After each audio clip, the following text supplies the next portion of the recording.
I start by laying a tarp to protect the car interior from spills. The Civic hatchback has an incline from trunk to rear seats. I left this incline intact because I sleep better with it than a flatbed.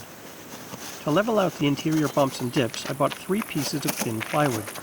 The front plywood piece measures 40 by 24 inches, while the other 2 pieces are 48 by 24 inches. The space behind the front passenger seat I use for camping and clothing storage, then add extra pillows. The plywood piece I put on top of the pillows slides up and down.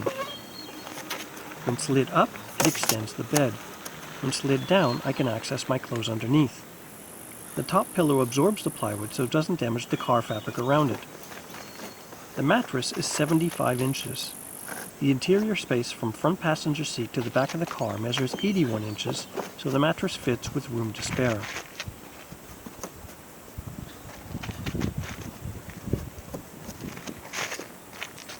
Behind the driver's seat, I have 2 large 25-liter storage bins, a toiletries box, 2 smaller 6-liter bins, one I use for a wash basin, the other a garbage can, then a larger 25-liter bin for taller items.